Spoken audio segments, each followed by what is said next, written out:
Hey, good evening, good evening, good evening. It's Tuesday night. Time for another sit-down chat with Grumpy Acres. You'll notice that I'm not here with somebody else right now. Angela got home about 10 minutes ago. She's over there trying to get some dinner into her before she comes over. So we're just gonna let her take her time and enjoy her meal, and you'll just have to deal with me for a little bit. I know it's rough, but you got to do it. Before we start, if you're new here and you're on YouTube, get into the live chat. Get out of the top chat because that's not where the cool kids are. All the cool kids are down in live chat. If you're not a subscriber, stick around. See how you like this. We do this once a week.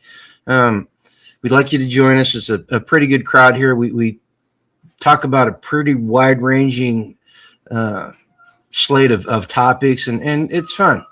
And as always, go grab your favorite adult beverage for a Tuesday night and just relax and enjoy yourself. I'm drinking water tonight. I'm being a good boy, and I'm drinking water. All right, let's see who all's in the chat. Let's see here. Paul Robinson's here. You getting all shoveled out from that snow last week? Jerry's here. They're still on the road for another couple of days. I heard that you got to stop by and see my daughter and son-in-law yesterday or today. Hope they're doing well. I haven't talked to them since Saturday. My crooked little homestead, how you doing? Half Bubble Off Plum, best name on the YouTubes. Jane Marie, Lamb, what's up, brother? Starla, good to see you. Hope you're feeling well. Let's see here. No Quarters here. No Quarters got his staples removed. So hope you're doing better, man. Mr. Spags is here, gracing us. Hope everything's going well with you down there in the big city. Let's see who else. Jane Marie, Bobby, everybody's saying hi. Okay, I got everybody in there. If you're in chat and I didn't name your name, go ahead and post something so I can see and I can attempt to say hi to you as we move on. Well, I hope everybody's doing well. We're doing okay around here. I gotta tell you though, the weather, God, I'm about done with winter because it was 70 degrees here on Sunday and it was gorgeous. I was out there working, sweating my butt off because it was so warm. I was removing fence posts from where the old wood cribs used to be, and it was really nice. And by Sunday evening, the temperature had dropped about 40 degrees, and it was raining. In fact, I was outside working Sunday afternoon, and it started sleeting. And I came in and told Angela, and I went outside, 5 minutes later? And 5 minutes later, I went outside, and it was pouring rain. And it rained so hard that in about an hour and a half, it filled my 375-gallon IBC totes completely up to the top, and they were overflowing. And it's been cold, overcast, and rainy since then. So, and it rained this morning. It quit raining today, but it was cold. Hey, Left and Free, what's up, Tag? Is it raining out there right now? Drizzle. I guess it started drizzling again. And God, just everything. I do not like this time of year because it's always muddy. I came home and the dogs came in the house, and I ended up sweeping for a good 10 minutes, getting all the mud that they track in off the floor. But we got what's that carpet called? The muddy carpet. So Angela bought these. It's literally called Muddy mat. a muddy mat, and you put it by your door, and what it does when the dogs walk across it, it'll suck all the water and get a lot of the mud and dirt off their paws. And it actually works pretty well. We got to take it out about once every 3 or 4 days and shake it to get all the dirt off of it. But it works, but they still manage to track all kinds of stuff. And it's just the hazards of living on a dirt road. And it's cold. We are almost out of wood. I thought we were going to make it till the end of winter, but it got so cold earlier this year that we burned through a lot of wood. We were well into our 6 quart of wood in January, and that's usually not the case. So I'm going to have to go out tomorrow and cut some firewood, and hopefully I can get enough cut to make it through the next couple of weeks. Hopefully it turns warm again. Paul says the warm weather is coming to the Northeast next week. 60s projected. Oh, pruned the apple trees and pear trees yesterday in the snow. Yeah, you know what? I did not do that this year like I had planned. And I wonder, I need to talk to Son of Hacks and see if it's still doable. But yeah, we got to get that done. I want to top those pear trees. But the weather and the wood for some reason is just, it's not producing heat like it was. It's the same trees I was burning 3 weeks ago when it was cold, but it's not putting out the same heat right now. I think it's got to do with the wet weather we've had recently. But so I hope everybody else is surviving the weather. I was talking to somebody yesterday that was down in Texas, and they were talking about how nice it was, and they were just rubbing it in. They get hurricanes, so there's a trade-off. But let's see what else. The removing the T-posts. Usually when it rains and the ground's soft, that's a very easy project to pull out. I had to get the high boy jack out Saturday in order to pull the stupid T-posts out of the ground. So the way I used to build my cribs was I would drive 2 sets of T-posts, and then I would set pallets on top of them, and they were just far enough apart that I could put two pallets down on the ground. Well, if you measure that out, that gives you about 98% of a full cord, which is 4x4x8. And I done that for years. At the old place, I had a whole bunch of plastic pallets that I used, so they wouldn't go bad. And the good thing about the wooden pallets is they rot on you. You just yank it out and put a new one in, right? And the plastic ones didn't rot out, so that was even better. But it's a good way to have a ready-made rack for a cord of wood, But since I replaced that with the wood. The big wood crib, which, like I said, holds about 7.5 cord when it's completely full, or it should hold that much. It hasn't been full yet. Hopefully, we get it full this spring and summer, and before next fall rolls around. But yeah, trying to get those damn T-posts out. Of course, I'm yanking them out of the ground, and for some reason, I drove them like 2 feet into the ground, which would account for why I couldn't get the stupid things out of the ground. But that high boy, I just wrapped a chain around them and then jacked them up, and they came right out of the ground. I mean, it wasn't the easiest thing in the world, but it's a hell of a lot better than trying to wiggle them and force them out of the, yank them out of the ground. So then you go, and then put a 1 in the chat. Put a 1 in the chat if you've ever seen the method of removing T-posts where you take the T-post driver and you put it down at an angle, and then you basically walk the T-post out that way. Put a 1 in the chat if you've ever seen that. And better yet, put a 1 in the chat if you've ever done that and it's worked. Because I have tried that multiple times, and that is not a skill that I have mastered yet. My God, I feel like a complete moron because I've seen people do it. I can't figure out the trick to doing it myself. So what else is going on weather-wise? It's been so wet, I can't get into the paddock to get. Okay, so Lucy says she's seen it and done it, so it can be done. But it's been so wet, I have not been able to get into the paddock to deliver a bale of hay to the animals because I get in there and it's so wet and damp. I just make ruts and slide around, and that paddock is in bad enough shape as it is. I don't want to ruin it anymore. I almost ruined it down at the back gate to it, but I was like, okay, stop. I get 3 feet in and it was causing ruts, and I was like, no more. I'm done. I can't do this. And so I'm gonna have to wait. I was talking to the guy that supplies me my hay, and I'm like, dude, I gotta wait till it dries out sometime later this week before I can get more hay. The animals, they're starving to death. They're always starving to death. Yeah, that's what I used. Well, the high boy isn't a bumper jack. It's a frame jack basically. I mean, you stick it in a little notch on the car and it goes up. operates a little bit differently than one of the little bumper jacks. Or maybe we're talking about the same thing. I don't know. Maybe in Canada they call it something different.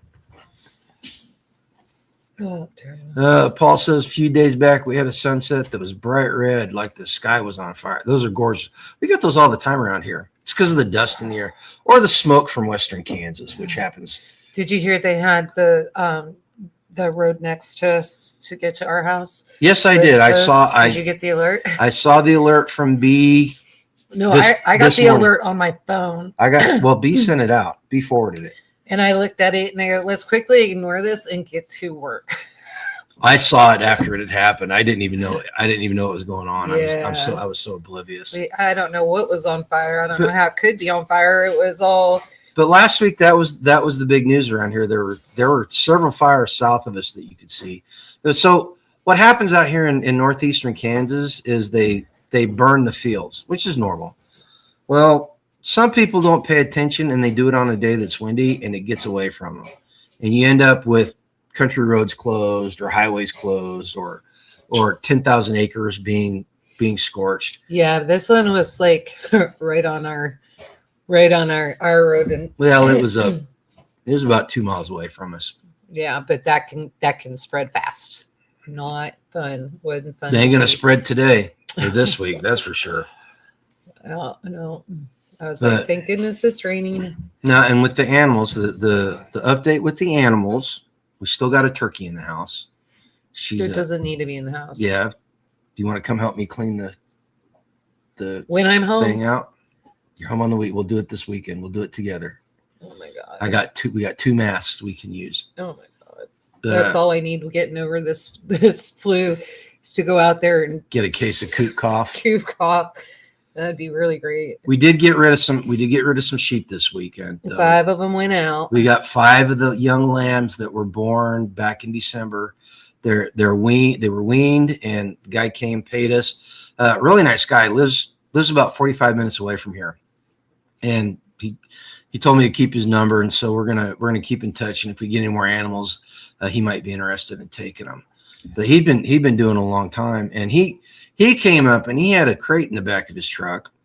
Yeah, I saw that crate. I was like, how is he going to fit all of those? I looked at it and I asked him, I said, are you going to be able to fit 5 animals? Because they're not small. They're probably 25, 30 pounds each. And you told him what type of lambs they were, right? Yeah. They're meat lambs. They're not. He goes, they'll fit in there. And sure enough, he got all 5 of them in there. Now they were cramped. Right. But they weren't going to flop around in there because they were in there so tight. Right. But he said he's going to go put them in the youngin pen and give them some feed and some hay, and they'd be just fine.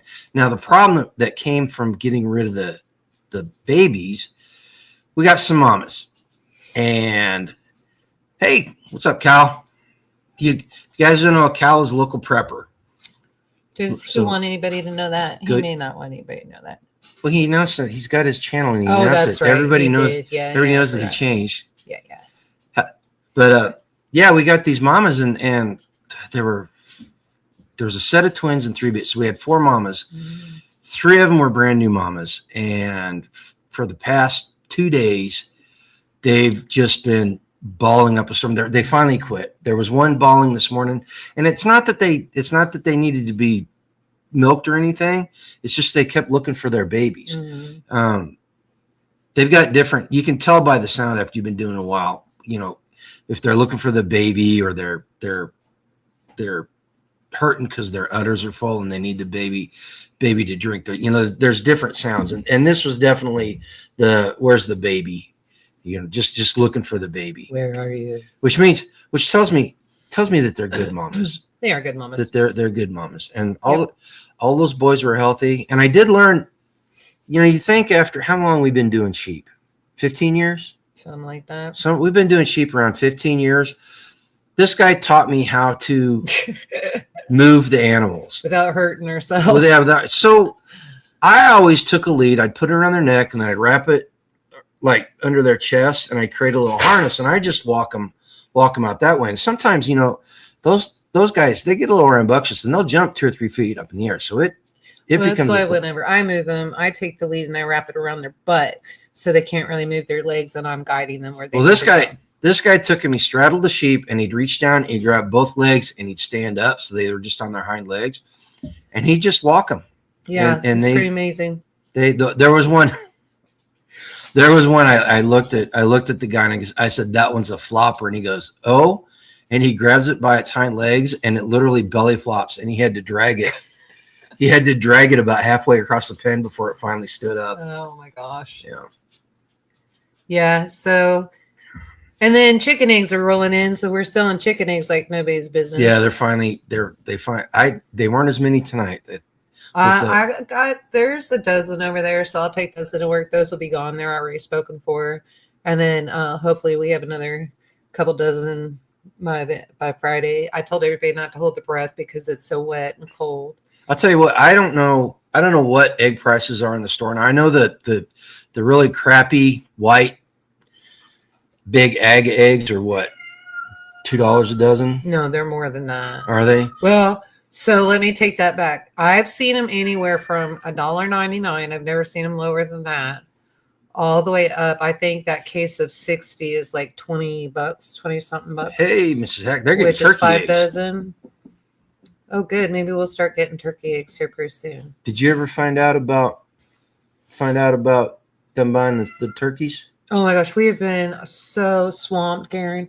I'll find out. I'll see her tomorrow. Her boss wants to buy some turkeys and wants us to butcher them out for her. We're trying to figure out how much Price. she's willing to pay for it. Yeah. And but I didn't want to have the conversation with her before my interview though. Yeah. So I have an interview. It'll be a promotion for me. It's on Friday. This is probably one of the positions that a lot of people from Inner Office from Interbank actually applied for. So I'm a little nervous about that. So y'all be praying. This would be a huge step for G and I both. And it gets me back to where I was in banking when I was younger. Half Bubble says down in Northeast Florida, he got the 5 dozen for $5.80 or $80. I put my glasses on. $4.89. Is it $4.89? I don't.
Okay, there it goes.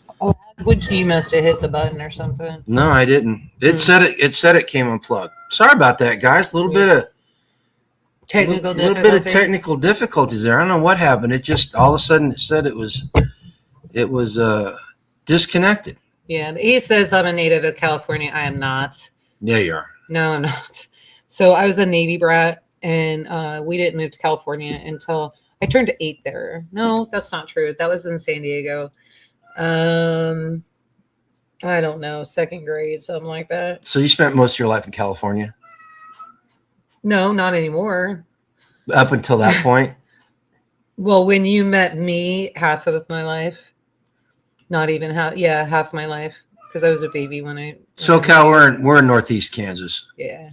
And environs around. I'm gonna kill that cat. But yeah, so definitely prayers for my interview on Friday. This would be a blessing. For this promotion would be an absolute blessing.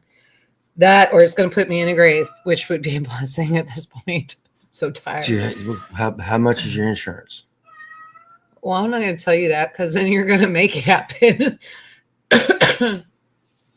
But yeah, so we got that going on, and then somebody got his book to a publisher. So when can we start doing pre-orders on that? I no idea. Okay, yeah, we're going to try to have them by the 1st of May, definitely, so that we can launch at Midwest Preparedness Project. Hopefully. And hopefully be able to be some author sponsors for them this year, next year, following year, because we'll keep doing books. We'll keep running them out. And then, so it's exciting. He's working on book cover, and we were sitting last night. Apparently there's a lot of psychology in everything that you do. So we were choosing colors and doing research and all that stuff. Kind of fun. Currently in Indiana, that's a SoCal's in Indiana. That's a huge difference than SoCal. It keeps you under the radar. Not a lot of hills. Keeps you under the radar. Yeah. It works out great. You know, the thing about the publishing is I was going to self-publish, so I started learning about it, and then I got to the point where I was like, I need professionals. My first time out, I need to have professionals do this, and so I shopped around, and a lot of these companies will charge you fees. I went with Kindle Direct Publishing, so whenever it comes out, you're going to be able to buy it off of Amazon. There are like 10 different markets. Yeah, there's Barnes and actually Noble. There's like 30 for the Is there 30? We got. Like yeah, Barnes and Noble, anywhere you can get it anywhere. but Amazon's going to be the primary one, and they do some other services that they didn't do at the lower tiers. Mm-hmm. But as I'm going through this process, I'm learning so much about it, and I was telling the guys at work today that self-publishing on this Tuesday is not a big a thing as it was last Tuesday. So I think the next book may be self-published. I've learned enough about it, and I put the idea out in the community. You know, there's enough people. I thought there was enough people in the community that were but aspiring authors. I was like, we should think about starting a publishing company.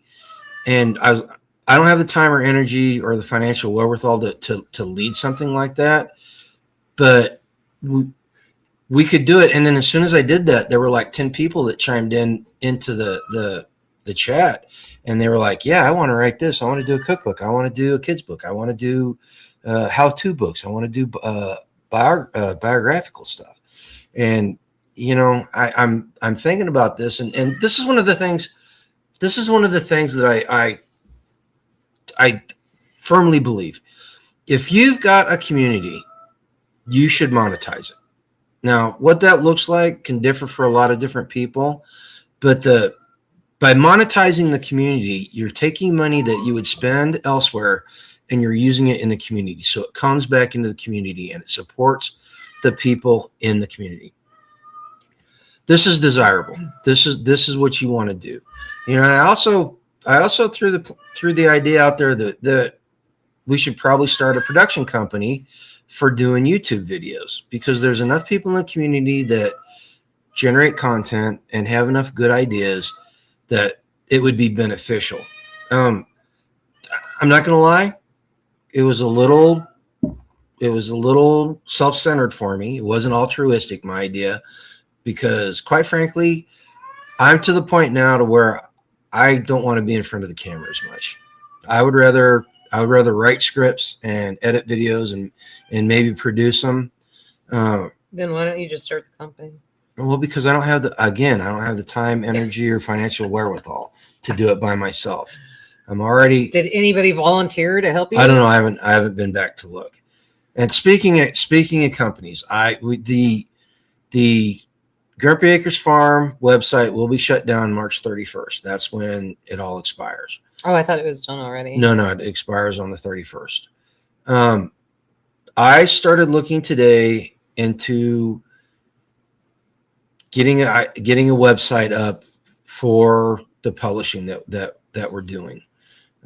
So I'm exploring that and seeing how much that's going to cost. It's not going to be anything special. I know how to do WordPress. I've used WordPress before. It's changed a lot since I used it, but it still works the same way. Hey, Anti, how's it going? Double check your taste with Grok. A friend had Grok double check TurboTax or your taxes. Had checked the TurboTax and increased his tax refund by $1,400. Nice. Yeah, I did TurboTax and we're writing a check.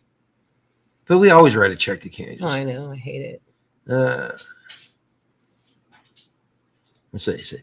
When you're ready to move forward, I'm more than willing to. No quarter jumping in? Yeah. Sweet. But so yeah, I'm gonna get the website up and running. When I start the project's all gonna depend on when the book's gonna be published. I've got a 90-day plan set out that I can pull the trigger and start working on it, and the website will be up shortly after the book is up because because I was like, no, we have to have those books in less Kindle, than 60 days. Kindle is going to be, Amazon is going to be running the marketing and advertising for the book for the first 60 days. Okay. Because that's part of the package. But after that, it's my responsibility. So I'm going to do that. And then I was sitting there, I was talking with somebody, with an old friend from where we used to live this week. And we were talking about the book and that thing, because he's the one that actually came up with the idea of full spectrum preparedness, and he very graciously let me run with it. But this book, this series, or the concept. So full spectrum preparedness is just a framework, all right? It's a methodology. But if my count is right, I can get a minimum of 11 more books out of the series and to make a complete series. And I want to be able to market these all at the same place underneath the same banner. And it's gotten to the point I was looking at trademarks today. I was looking at creating another LLC maybe if I needed to. But it looks like if we trademark our brand, everything will be okay. But it doesn't need to be done immediately, right? So I've got time, and we'll be able to do that. Let's see. It's a beautiful state here on the eastern side. The western side, definitely more scenic with the Black Hills. Okay, Thistle Creek's up north. It is beautiful country up there. It is beautiful country up there. Well, hey, Thistle Creek, welcome. I had to put my glasses on because I couldn't read what was going on. I stared at a computer all day, and everything starts throwing together. Go kick a cat outside. She's not going to want to stay out there. It's wet and raining. Oh my goodness, these animals! And so so we got all kinds of exciting stuff going on. Oh God, you can't even see her. Oh, that's crazy. See, look at that. Look. That's the one. You can see her eyes. That's weird. That is Freedom Kitty. Her mama Patriot Kitty is the only one that is actually worth anything. Although she's kind of getting on my nerves. She's getting up. I'm waking up and she's like right here. And I don't sleep with cats. And the last couple of days she's been there and I'm not liking it. So not a cat person. That cat is weird because I was yanking around and holding her face up and stuff. And the more I abused her, the more she was purring. Little freak. So so there's that. And what else we got going on? Trying to think. Rain, wood, animals, garden stuff. Oh yeah, sweet potatoes going nuts. They're doing great. So had to go get more though. Yeah, I had to go get more purple sweet potatoes. Mm-hmm. And so the purple sweet potatoes, for some reason, just weren't holding up. So I went out, got more, and then I changed my soil. And so once I change my soil, they're looking okay. So we'll see. They still need time to sprout and do their thing, but all the ones that have already sprouted are going I crazy. need you to get some of those dirt cubes going so we can stick a tray in there. So I want to get loofah going right now. I want to get it going so we can trade it at the seed exchange. Oh, because if we can grow it in here and get it started. So that's in May. So we don't want to do the cubes. Oh yeah, we're in March. Holy crud. Yeah, by the 15th, I need to have those done if that's what you want to do. She kind of does. Freedom kind of looks like Squatter Kitty, although she's fat. That cat is huge because she not only eats kibble, she's actually a really good mouser. And she actually came from a squatter. The dad was a squatter. That's kind of funny. She's my big black ghetto kitty. Yeah. So guys, if you don't know anything about loofah beyond the loofah scrubs, here's the deal. I've talked about this before, so I apologize if you've heard it. So young loofah, you can eat it, and it tastes like a cross between a cucumber and a radish. It's got that cucumber taste to it, but it's got You think a radish? I didn't think a radish. I thought cucumber and squash. Well, it's got a little tang to it. It's got a little tang to it. It's a delicacy in India. Yeah. And so, but you can stuff them. You can do all kinds of stuff with them. I don't know if saying it's a delicacy in India is like a really good high descriptor. Bar. Yeah, it's they make food on the street with their feet, and then people eat it. So I didn't need that image. So yeah, so then there's that, and then so yeah, loofah is very versatile. If you forget about it, it still has a use. It's really good. What's that? The animals. I forgot. What? I milked goats for the first time in 5 years since we've been here. Just because we just never. There was always other stuff to do, but I milked goats and I got fresh goat's milk. I got a pint for the first time in 5 years, and it was the small green jar. Quart. A quart. Is it a quart jar? Yeah, it was a quart jar. But the goats, the babies were only sucking off of one side, so they had one teat that we had two mamas that had one teat that were just huge. So of course Garen was like, "Here, I'll help you out," and then he drank all the milk. Yeah, but I got it done. I haven't had to do it. The teats are still big, but they're not. They were so taut that they were shiny, and the one was actually getting hot, like she was. Yeah, going to get mastitis. Getting mastitis. So. But they're doing fever. it, and the babies, all the goat babies that were born 2 weeks ago now, are they 2 weeks old now? Something like that. But they're all doing great. They stuff into that heating box that I got, and they're like sardines. Mm-hmm. I don't know how they make it through the night because they're on top of each other. I'm expecting to go in there. You think they'd be sweating and hot? I'd expect to go in there and find one of them dead. Yeah, don't say that. Yeah, better knock on wood that doesn't happen. Yeah.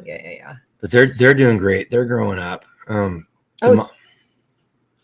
ahead. Cool. No, it's totally different subject. Like I was. The mamas are all being good mamas. Are they all new mamas? 2 of them are new mamas. There's 4 mamas out there. 2 of them are new, and they're doing a good job too. Yeah.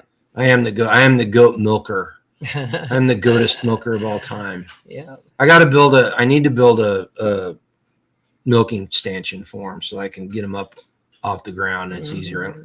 I'm not having to bend over and everything. Yeah. But I could help if you got the milk stanchion done. Well, and I'm gonna pour a pad, and I'm gonna put a roof up so we can do it and kind of get out of the rain and the sun.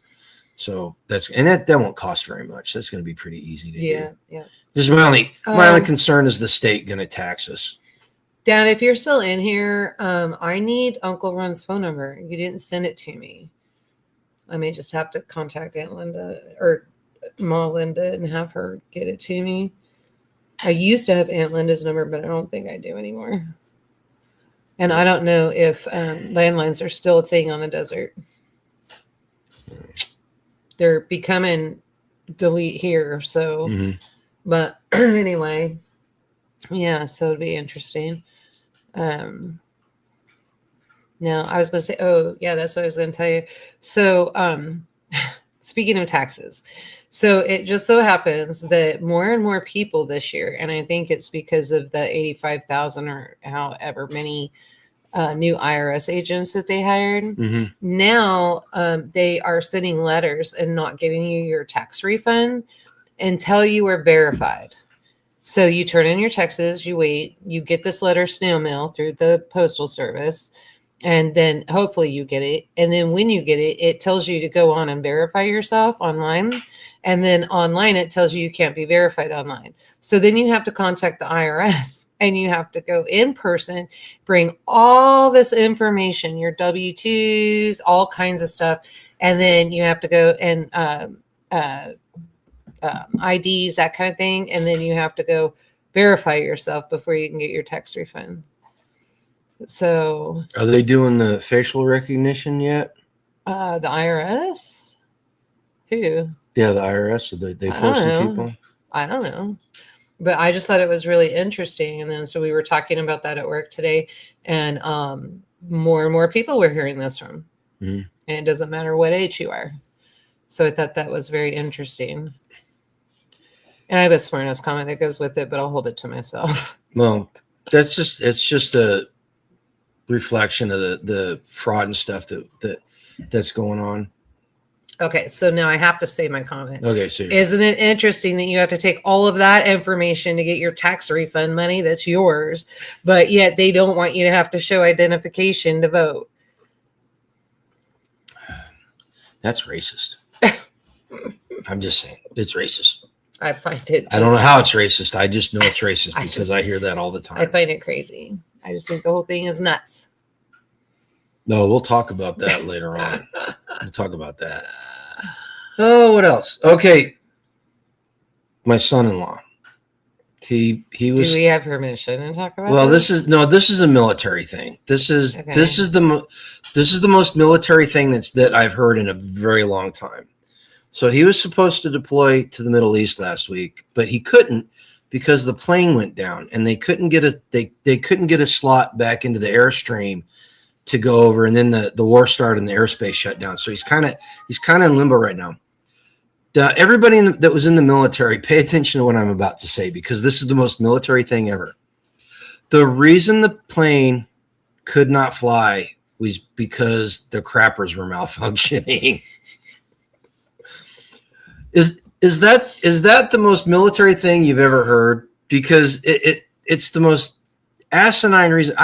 When I was coming back from Okinawa, we got stranded there for. I was 3 weeks overdue coming home because there were 3 hurricanes that happened right in a row, each about 5 days apart. And then the last time when we were getting ready to fly out, the last time the plane broke down on the tarmac and there was a hurricane rolling in, and they only had like a 5-hour window to fix this plane. And thank God they got it fixed in about 4 hours. And as we took off, I mean, the plane was full of guys that had been on the island for almost a month after they were supposed to rotate off. And as we were flying off the island, everybody started cheering and stuff. And you could see the typhoon rolling in as we were Oh my goodness. out of the South China Sea as we were starting to head out across the Pacific. Mhm. You know, so yeah, it's just it was very military. It was very military. That's no lie, no quarter. They don't require you to show ID when they want you to pay your taxes. This is true. This is Yep, true. Yep. So yeah, in fact, they made it so easy for me to pay our taxes. I didn't have to really lift a finger. I just had to click a little doodad and I was done. Yeah, and we have. I said it before. We have always had to pay taxes. Anytime I worked in Kansas, and because we lived on the Missouri side, but I worked in Kansas for a long time, we always ended up paying taxes to Kansas. In fact, Always. the refund from Missouri would pay for the taxes in Kansas. Well, that's because we got to take what we paid in Kansas as a tax deduction in Missouri. I do our taxes. He doesn't, so he has no idea what's going Yeah, on. the Gerald Ford's been having problems. Half of them don't work. 45-minute waits to leave yourself. Yeah. I was reading someplace that they were thinking about letting the guys go over the side of the ship, which would have been interesting. You know. Oh, is that? I'm telling you what. Being on an aircraft carrier or any Navy ship, it's a very interesting experience because. Careful, you can get my dad going. Well, no, a 45-minute wait for something on a ship is actually not that bad. Right. I mean, I remember waiting in line for chow for almost an hour sometimes. As a military brat, I always remember waiting in line. In fact, Dad used to tell us, he's like, if you're 15 minutes early, you're late. Mm-hmm. Right. And so you had to be on time everywhere. But I think the truth is, and in hindsight, being 2020, I think the truth is he knew the line was going to be so long. We got there earlier because there was somewhere else to be after. So I think that's what it was. Ms. Axe got stuck in Athens. Could think of worse places to get stuck. Yeah, for Athens a week, would be a great place to get stuck. Heading to Turkey because a piece of webbing broke on our C-141. Oh my gosh! You know, I'll tell you what. There's nothing like doing PT at the equator and just being hot, sweaty, and thirsty, and going down and hitting the water fountain and getting a mouthful of JP5 because some jackass left a vent open when they were dumping fuel and they sucked JP5 up into the water tanks. Oh my god, you probably have my dad laughing. I could just hear my dad rolling right now. That or taking a shower and all of a sudden you're covered with JP5. And I'm telling you right now, if you know what JP5 is the jet fuel. It's old jet fuel. It burns. If you get it on your skin, like a lava on your skin, it's very irritating. And there's nothing like sitting there in your shorts all covered with an oily substance that makes you itch. Ugh, that's terrible. Yeah. But you know what? It's life on a ship. It's just one of those things. This is one of the reasons why he won't go on a cruise with me. He let me go on an 8-day cruise by myself. What was it? 8 nights, 9 days, something like that. And then what'd you do? What happened when you came potted home? Like it was 1999. What happened? You came home with food poisoning. That was not the cruise. That was when I went to Louisiana and I got food poisoning. Didn't you cruise out of Louisiana? No. Oh. Where'd you cruise out of? Florida? Puerto Rico. We flew into Florida and then went over to Puerto Rico and then caught the ship in Puerto Rico and then went. That was when we did the West Indies and the U.S. Virgin Islands. Yeah, I have no desire to go on a cruise after spending 2 years on an aircraft carrier. The only issue I had, it was like the second night, and so when you change over into from the Atlantic into the Mediterranean, it gets a little rough, and I knew Caribbean. And when the Mediterranean would be the wrong way. Yeah. And that would be where Mrs. Hacks was. Right. And so when it changed over, I fell out of bed. I was like, whoa, what just happened? So not good. But it was fun. I was with a bunch of girls that we all knew each other, and the ones that didn't know each other, we all worked for the same company, and so we all laughed and got along, made new friends, and that sounds like a lot. Partied like it was 1999. Well, if I was with you, it would have been different. But you didn't. You wouldn't have had as much. You wouldn't have had as much fun. I wouldn't have, and I know that. So it was a blessing that you didn't. I know my limitations. Thank you. I am so glad you do, and I'm ready for another cruise. Well, so we'll see. We just got to get out of this mess. Mrs. Hacks, you want to go on a cruise? She said she would. You want to go to Puerto Rico and go on a cruise to the Mediterranean? Well, right now I'm not going anywhere. So I'm just saying. I'd like to wait until this madness is over. But no, she already said even Skane's volunteer. Skane's can never get any time off. Oh, Dad, if you're watching, she can get time off in April. So that's why I'm needing that phone number.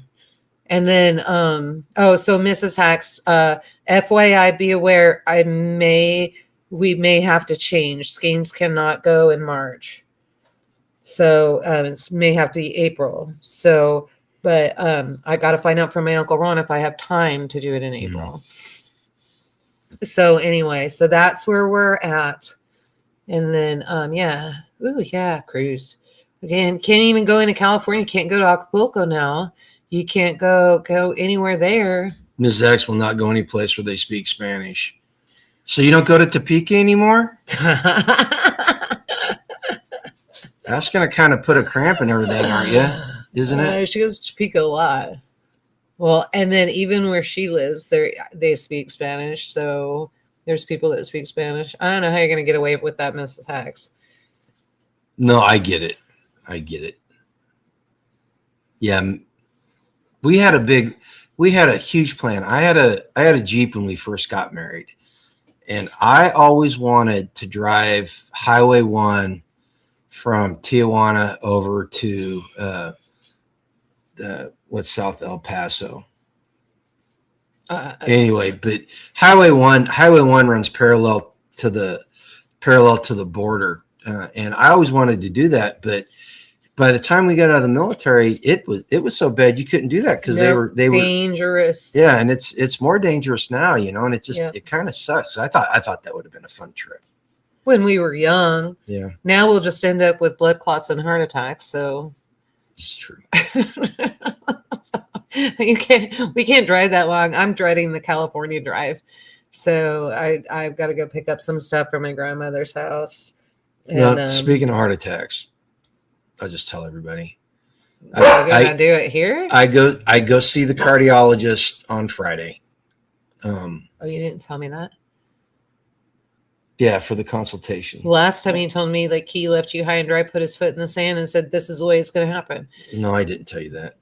But I've got a cardiologist. I remember bedside like a bulldog. Well, he does. He's got a shitty bedside manner, but he's the guy that's going to do the job unless I decide to take my business elsewhere. Okay. Yeah, so I got a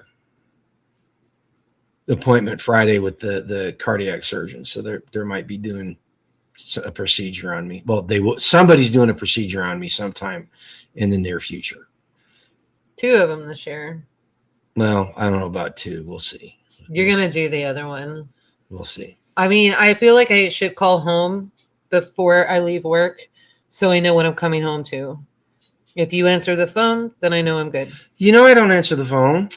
Well, I get out. I don't take my phone outside when I'm working, so you'd be all upset all the time. I'm gonna have to get you one of those little ID necklaces that you can push the button. So when you feel something, you push a button so you can get help and they alert me. You're not telling anybody what's wrong with you. Says no heart attacks. I've had 2 of them. He's had 2, and he's got 5 blockages right now that are very bad. An SVT. Yeah, mine's I just won the genetic lottery on my heart. Yeah, and so I'm paying the price. That and quite honestly, like I said last week, I'm 59 years old and I've never eaten healthy until this last January. And as far as speaking of that, the fasting, yesterday was not a good day. I'm not going to lie. It was not a good day. I overindulged. I ate too much at 2 meals, and then you kept that a secret. Then I had a package of little gem donuts, which were good, but they made my stomach upset because you're not used to that garbage. They made my stomach upset. These are it's probably a good thing that I ate it because it reminded me that you don't need it. I can't eat that stuff because it makes my stomach make me bubbly guts. Well, the other thing that we need, I've already got him on one regimen from Barbara O'Neill, and then hey, what's up, Zach? Lisa sent me the video, her YouTube connection. You guys look up Barbara O'Neill, especially if you have heart issues. She's excellent. And these are all natural ways to take care of this stuff.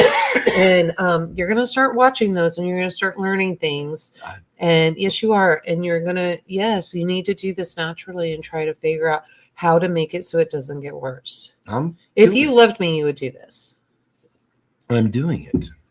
I'm losing weight. But there's more you can be doing. I'm doing the olive oil. I'm eating healthy. I'm just going to take everything out of the house. I don't know what else to do.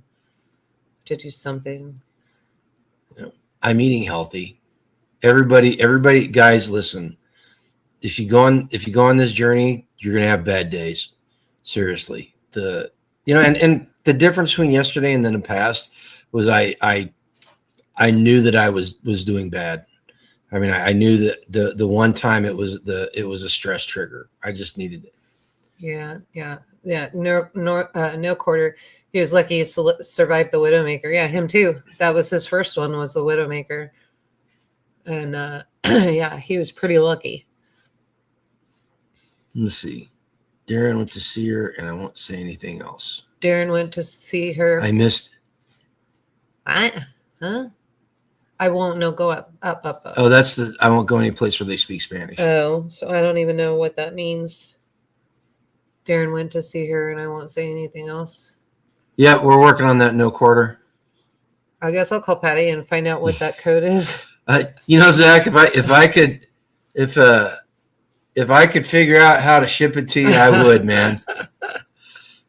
We're gonna be out in Colorado, almost in your neck of the woods this summer. We're gonna be on a tight schedule though. Yeah, no, we'll be with family and that kind of thing. So. We're gonna be up in South Fork. Yeah, because if we had time to visit, we'd be going to see Dale and Lisa. So yeah, we're gonna be up in South Fork and up Beaver Creek Pass, spreading some ashes. Yeah, we gotta get his dad out of the closet. Darren went and saw Barbara O'Neill and is not applying what he heard. Oh, really? Okay. Oh, okay. We'll have to sit down and have a talk about that. Yeah, I'd like to find out. Yeah. Yeah. Because Lisa swears by her. Yeah, guys, go check out Unique Prepping's website or YouTube channel. She does some interesting content, and he is very inspirational. Yeah. The chest med is just that. Doesn't make an excuse to quit. Yeah. It is what it is. And one thing I learned, Lynn says he cheats meal. No, Meal is just that. Yeah. You just don't make it a habit. Oh, he's 5 minutes from Beaver Creek. Oh, really? Oh, we might have to hook up. We might be able to find some time. I don't know what the schedule's going to be like. I don't either. I won't know until I talk to your sister. Yeah. We'll have to keep in touch, Zach. We may we'll be out there in July. Swing by and push you down. Zach knows. One thing, guys, this is a little reminder. Okay, this is a PSA that everybody needs to remember from time to time. So there was an issue that was a non-issue with the publishing of the book. It came up Friday in a conversation with the publisher, and it had to do with my use of AI as a editing and developmental tool. And it became an issue because it was not conveyed very well to me, and there was no definition given on what was said. And I have a habit of fretting and worrying about stuff that I have no control over, especially when it's dear to me, like this book is. Well, I thought I had you pretty calmed down on Friday. Like, I don't know what happened on Saturday. I spent all day Saturday by myself working on the property. I was outside for most of the day. You got in your own head. And exactly. The stuff started rolling around in my head, and it just grew, and it dovetailed into some other things. And by Saturday night, I was not in a very good place on it. Well, I wake up every morning, and I try to I get on YouTube before I do anything. And I try to listen to a devotional or a prayer or some sort of Bible study just to start the day, try to get me on the right track.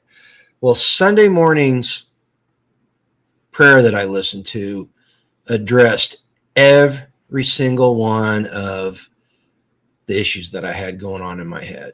And it reminded me that my plan is not necessarily God's plan, and my job, my mission, is to listen and figure out what the plan actually is, and then to execute it faithfully. Now, you don't have to be a Christian. You don't have to be a Christian to apply this to your life and have it work, because no matter what you believe in, there's going to be things that control your plan more than you do, most of the time. So, but yeah, after I heard that, I was okay. I went to church, and I shared that with the congregation, and then, I started the little mini testimonial with "There are no coincidences." The message that the pastor did clarified some stuff with another book that I'm writing. We're trying to make a Bible study out of something that I created for the men's Bible study group that I did. And we're trying to turn it into something that's worthy of sharing with other people. And I was really stuck on a couple of issues trying to figure out how to do it. And what he said just hit right to the middle of the target, man. Put the arrow right there, and it fixed all the problems that I was thinking about with that book at the time being. They're not all gone, but he got me through over a major hurdle just by applying what he said. So these are things you got to listen, guys. The world is a very noisy place, and sometimes what we need to hear is a whisper in a whirlwind. So you got to pay really close attention. All right. And that's all I got to say about that. Okay. All right. Well, it is 9:00. It's 9:00. And that is usually my cue. Sorry, excuse me. It's been a very long day. And I want to pull my hair out at times today. So. Okay. We'll say goodbye. Is there anything? Are you done with the Homestead update? Yeah, we got nothing else. Are you going to go on into your? I don't whatever? know. I don't know. We may talk about stuff. You're just going to do open conversation? Yeah, just open conversation. All right, so we can do that. But so everybody, we have friends and soon to be family and all of that over in that Iran war area. We would appreciate prayers for everybody and their families here at home that are going to be alone and challenged with things for we don't know how long. So all of your prayers would be very welcome, especially for our daughter and granddaughter. So, okay, on that note, I didn't mean to do that. Yeah, you did. I guess there's feelings in here. I didn't know I had feelings. Inject that drama in. Oh, yeah. But I probably needed to get that out anyway. So, okay, guys. Well, be 10% better tomorrow than you were today. I appreciate you all. And we'll see you next week. Yep. You want to move your chair? Yeah, I'll move it. All right. Oh. You got to get out of the way first, though. Well, I know. That's why I was getting out. Ooh. Okay. So I'm conflicted. I'm kind of conflicted on what's going on in the Middle East right now. Part of me just doesn't want to see us involved in that stuff, as if we can do it, just like Mexico. I'm conflicted on Mexico. The staying out of foreign wars. Trump promised not to start any new wars, and technically he hasn't. All right. This is something that I explain to people all the time. This has been going on for 47 years.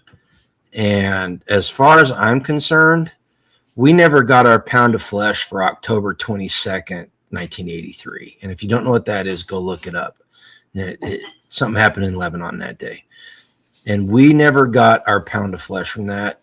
And it's something I've been waiting to happen for a very, very long time. And just, the date I gave you was the day they blew up the Marine barracks at Beirut airport.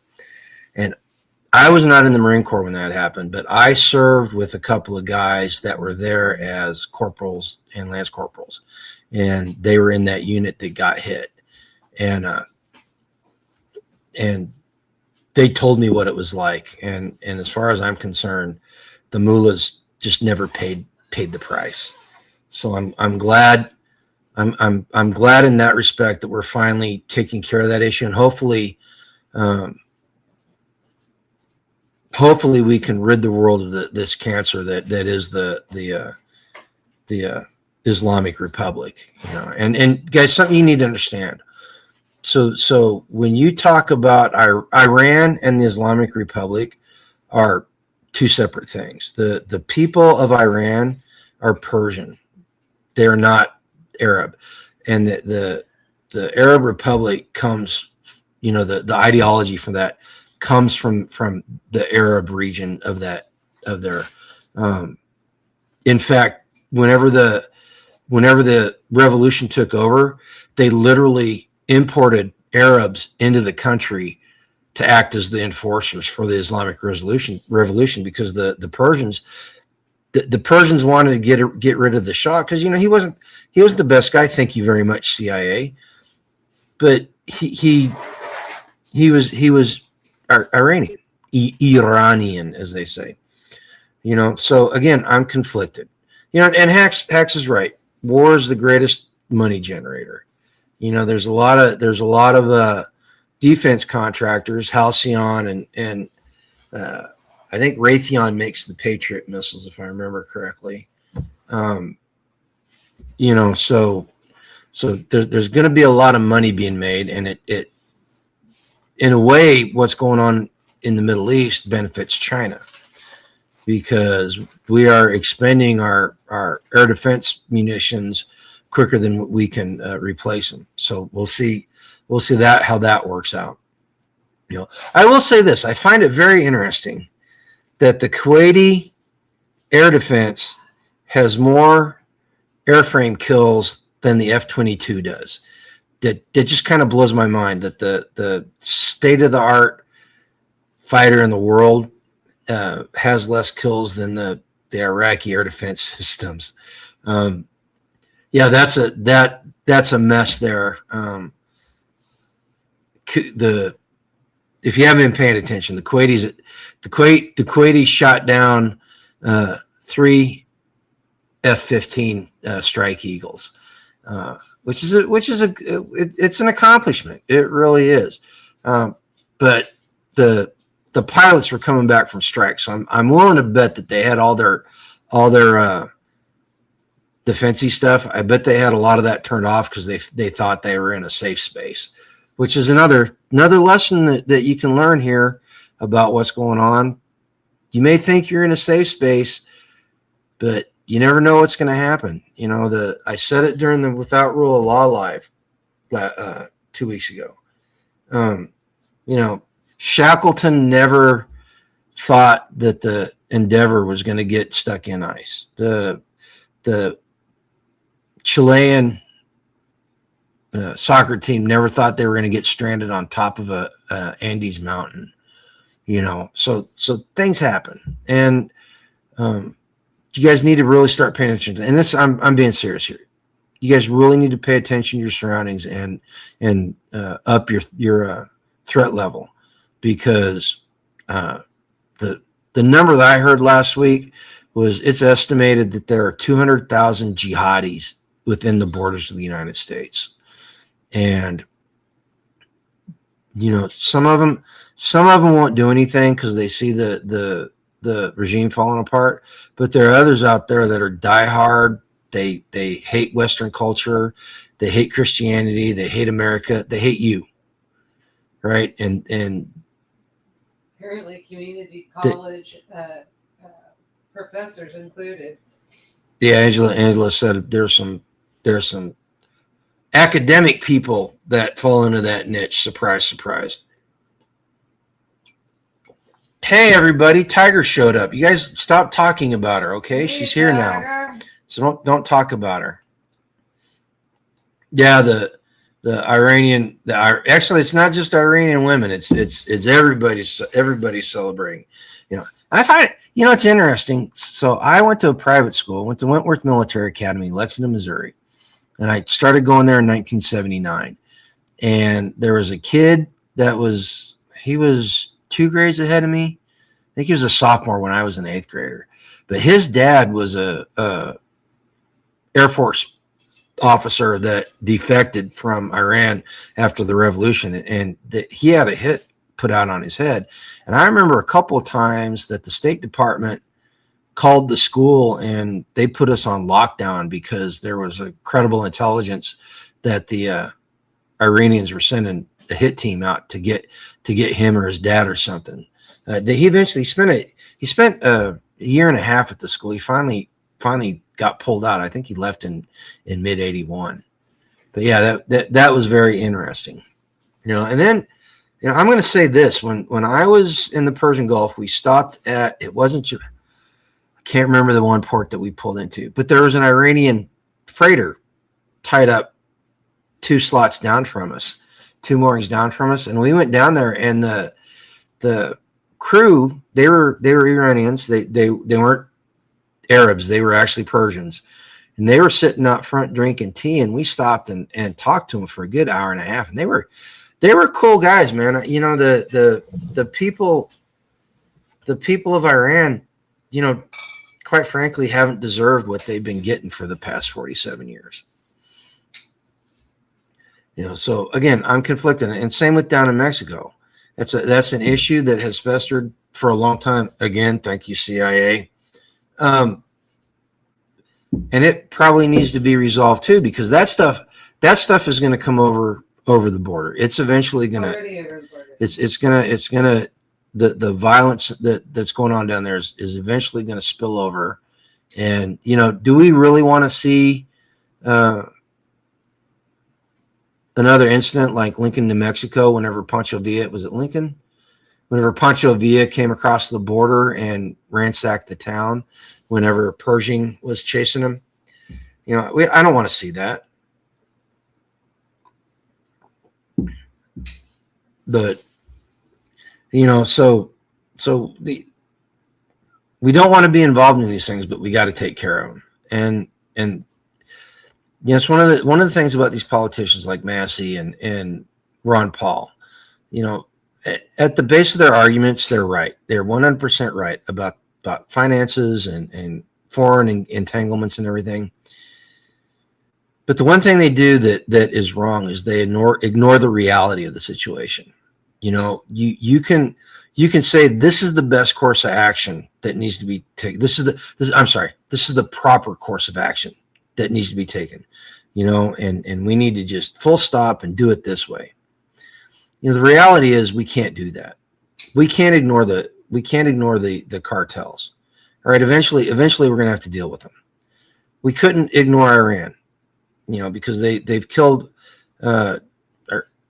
direct Iranian terrorist acts have killed over 1,000 U.S. citizens since 1978 or 79. And they were getting, they were developing a nuclear weapon, and they would have used it, plain and simple. Now people, I hear people talking about Trump's, how muddled the messages and all that. And yes, the messaging from the admin has been really bad at times. But the simple fact is, whenever you've got somebody that says, I'm going to kill you, you don't treat them like they're lying. All right. You believe the guy that says he's going to kill you, and you treat him accordingly. There's a segment of our population that will listen to the bad guys say they're going to kill us, and they're like, oh, they don't mean that. Yeah, they do. Yeah, they do. And yeah, they will, unless we do something. And I'd rather, this is going to sound cliched, but I'd rather fight them over there than fight them here. And unfortunately, thanks to Biden and Obama, we're going to have to fight them here, plain and simple. And I'm old and fat with a bad ticker, and I don't know what kind of help I can be. And I was telling Angela, I would not, if I was younger, go over to Ukraine and fight in their foreign legion. I wouldn't. It's not that is something that I can honestly say that's not our war. That's their problem. Whenever you've got Europe and Britain spending more money on Russian oil since February of 22 than defenses for Ukraine, there's a problem there. And I don't see I don't see why America needs to spend its fortune helping over there whenever the people that are going to be most affected by it are actually helping the Russians. They're helping the Russians more than they're helping the Ukrainians, plain and simple. So I wouldn't do that. I wouldn't go over there and get in their Foreign Legion. But I was telling Angela, I said, you know what? If I was younger, single, and the Iranian freedom fighters stood up a Foreign Legion, I would probably pack up and go over there. I say that. It's easy to say that many years removed, but I would be more inclined to do that than go help the Ukrainians.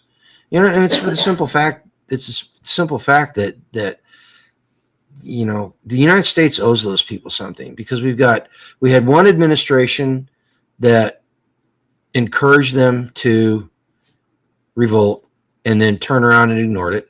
That was Obama. His administration gave them yellow cake to help with their nuclear program. And you got Biden that, again, whenever they revolted, he ignored the protests and said, "Don't." Because that's how you treat terrorists, and that's how you stop terrorists. You look at them and you very firmly, with your mama love voice, go, "Don't." Yeah, it doesn't work that way, But I'm glad something's finally being done for those people, because they didn't deserve it. Yeah, and here's something else I heard. This was somebody said this, and it's true. There is no such thing as a nice war. What the three: Korea, Vietnam, First Gulf War, Afghanistan, and Iraq. What did those 5 conflicts have in common? We lost. We lost because we didn't win. And why was that? Because politicians set rules of engagement. If you don't know what rules of engagement are the rules that the military must follow in order to engage the enemy, right? And the politicians sent the rules of engagement so things wouldn't get out of control, or they wouldn't look bad in the public's eye, or whatever. And it cost more lives than it saved. And that's one thing so far that I will give the Trump admin in this, is they don't seem to be playing games with the rules of engagement in this. In fact, they're doing a pretty darn good job, as far as I can tell, of killing people and breaking things, which is that's the exact mission of the military. That's the only thing the military should do. The military should not nation build. It shouldn't be acting as a police force. It's to kill people and break things in the pursuit of American foreign policy. And I was listening to some commentator that has a really good track record with military stuff, and he was making the point that had they not disarmed all the Iraqis in 2003, whenever the first invasion happened, and they had not disassembled all the security forces, the police and all that, had they not disbanded all those, they could have stood up the Iraqis much quicker, much more efficiently, because they were all already trained as okay. Again, that's a relative statement, because training of Arab armies, the bar's not set very high, but they were trained. And he made the argument that they could have gone into Iraq and had a 3,000 to 5,000 man force in there in 2004 and taken care of everything. Just assist the Iraqis and hold the wolves at bay until they're up and running, which would have been much easier, like I said, than the way they did it. And hopefully they do the same thing in Iran, because if they overthrow, it looks pretty certain that the regime's on its way out. They just killed a bunch more of the head honchos. The head honchos in Iran keep meeting in one place. They put a lot of bodies into the same building for some reason, and it doesn't go well for them. You think they'd learn after the first or second time it happened, but it happened again today. but it looks like the regime's going to go away, and the Iranian people are going to need help getting back up on their feet, and again keeping the wolves at bay, because there are a lot of people there that are jihadis, they are Islamists, and they'll do whatever they can to get back in control. All right. Stupidos. Yes. Speaking Spanish, careful, Mrs. Hacks will say something to you about it. But, so that's the big stuff that's going on. That's my take on it. Just take it for however you want.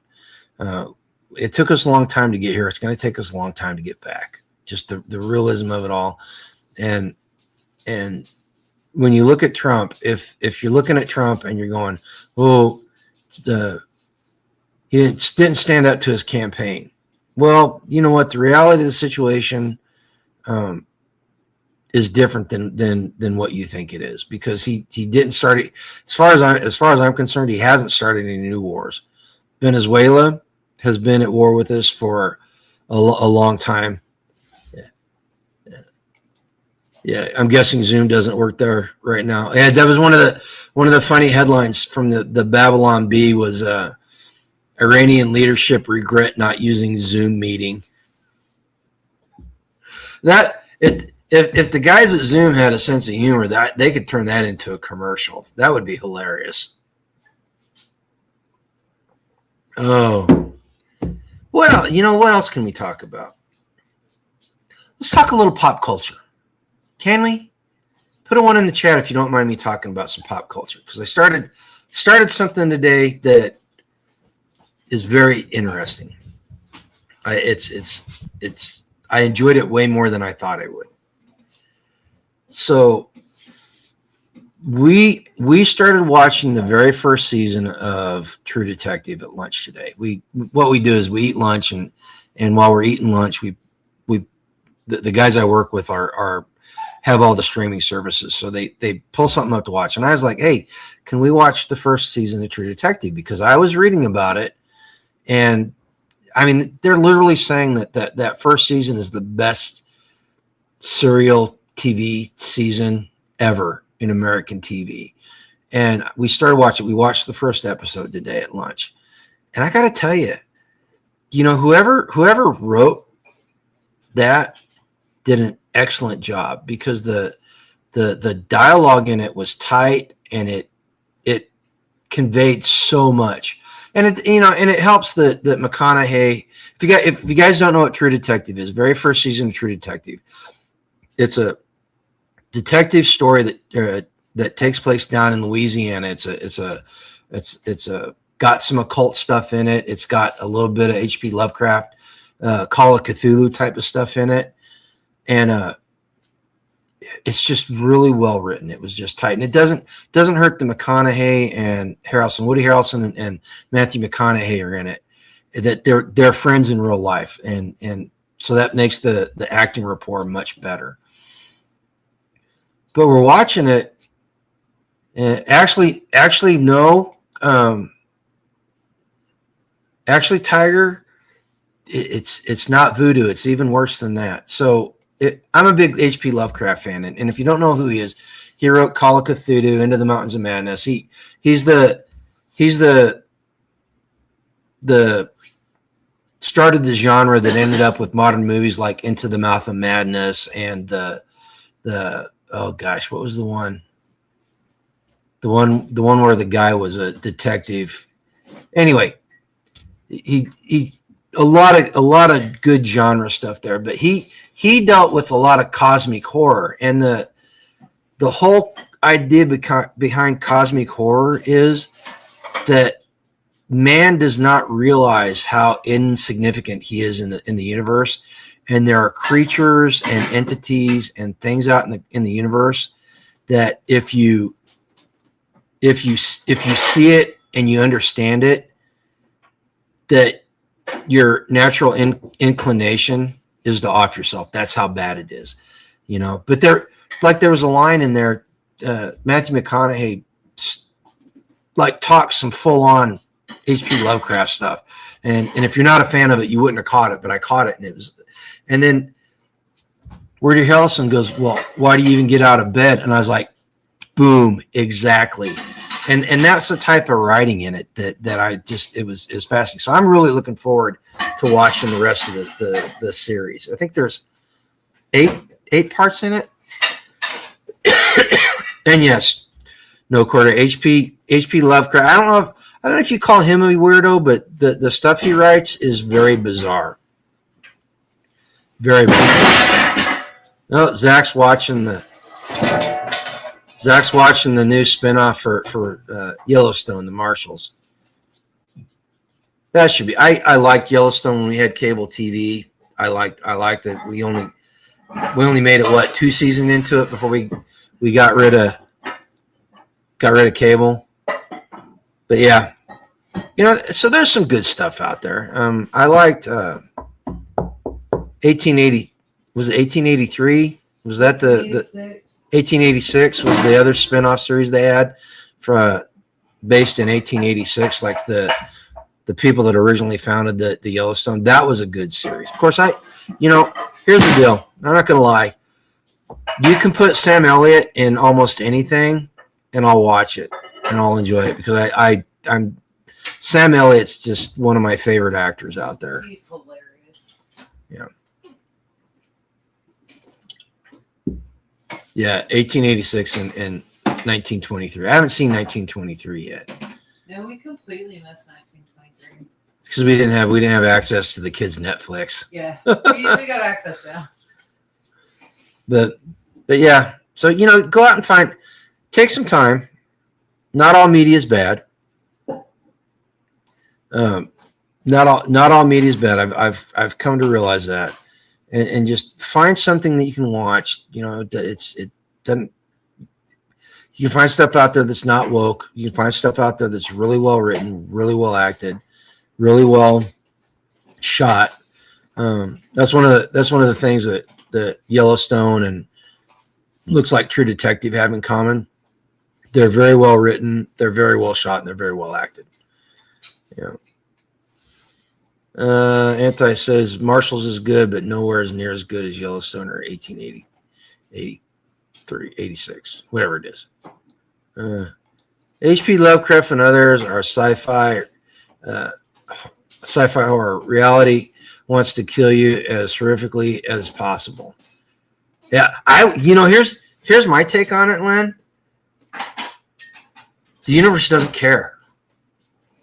That's even in my mind. That's even more scary. If it's actively trying to kill you, as horrifically as it can, that means it cares enough about you to put effort into it. I think that the horrifying aspect of Lovecraft is that the universe just doesn't care. We are so insignificant that if we disappear, it doesn't matter. Tiger's watching is that the one about the hospital with the guy from the pretty boy from, was it Grey's Anatomy back in the 90s or whatever it was? What is she watching? The Pit. Is that the one about the hospital? No, I don't think so. I can't. Dempsey. What's his name? He was in the movie, and that's what I'm. So that's not. So you're thinking of what I was watching last night. I'm watching The Memory of a Murderer. Oh. Angela likes watching bad TV. And I give her crap. Stuff. I give her crap about it all the time. The ones that she watched, the Chicago PD. I like that. That's such a stupid show because the way they do things procedurally is just so bad. Same with The Rookie. You even got onto my Boston PD. You gotta leave it alone, man. Just don't have time to be wasting on TV or other things. No offense. That's my downtime. Barely have time to watch Us Weekly. Yeah, you know what? I decided I'm setting aside time to do something. It's at lunch or when I'm eating dinner. I am setting time aside to stop, decompress for a little bit, and then go back at it. And I found that it's making me more productive, and Sundays, Mr. Hacks and I had this conversation, so that, they take their Sabbath day off and they relax. They'll go help other people, but if they're not helping other people, they're relaxing and they're recouping. And I kind of took that to heart, and guys, listen, it makes a huge difference. It makes a huge difference. You don't realize how burned out you get Until you sit down. until you stop being burned out. And it's kind of like this. It's kind of like this fasting thing I'm doing. I never realized how bad my lifestyle was for me until I got out of it. Because you're in there in the forest, and you can't see the forest for the trees, as they say. Well, you guys got anything else to talk about? I don't have any agriculture stuff to talk about. I don't have any more political stuff. I did want to say something. Yes, I did want to. Did you guys hear the conversation that Gavin Newsom had in Atlanta this week in front of the black men's group or whatever it was? If you haven't, go look it up. Go look it up, because it is lefty racism on display with big neon signs on it. So he literally got in front of this group of black guys, and the train of thought went something like this: I'm just like you. I can't read. I'm dumb. That is literally the train of thought. And the latent racism, the whole ID thing for voting. Blacks are so ignorant they can't get ID cards. That is literally They don't know how to get their documentation. That is literally the argument that the left makes is they can't do it. That is why it's a commandment. Religion. And I'm literally telling them that that's the way that it is to their faces. Yeah, and people in the black community are finally catching on. They're finally seeing the Democrats for what they are and how they treat them. The whole white savior thing just boggles my mind. I just don't understand why they put up with it. Soft bigotry and low expectations, absolutely. And so if I were to extol you to do anything, is point that out. Anytime you see that, anytime you see somebody being the recipient of it, or you see somebody dishing it out, point that out. Point it out exactly how racist they are. And just let it be known, because quite frankly, calling me a racist doesn't bother me. You call me a racist all day long, and I'm probably gonna go, yeah.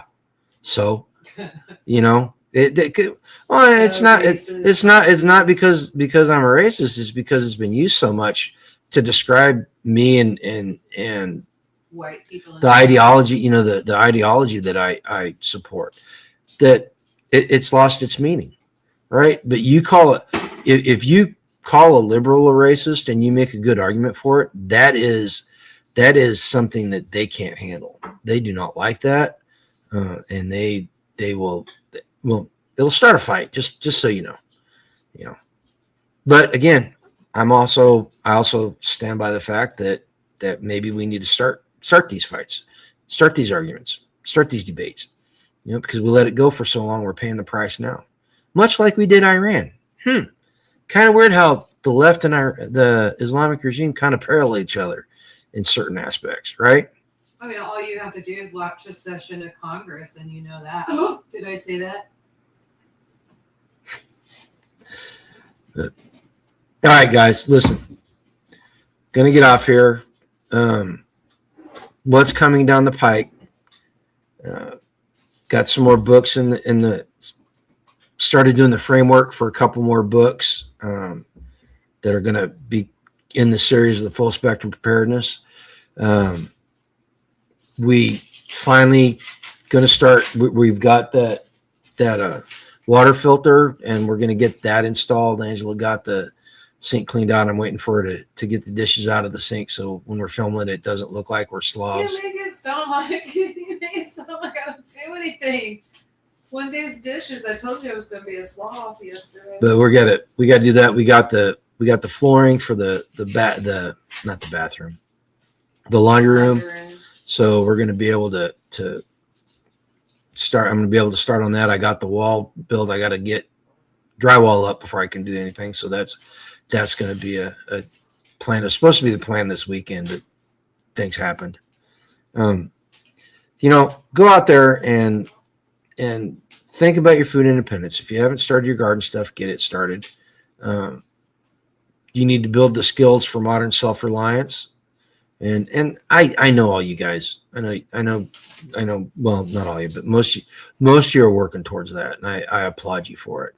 And finally, take the community you get here and try to find somebody in real life. Don't throw that in there. That goes in the fireplace, in the stove.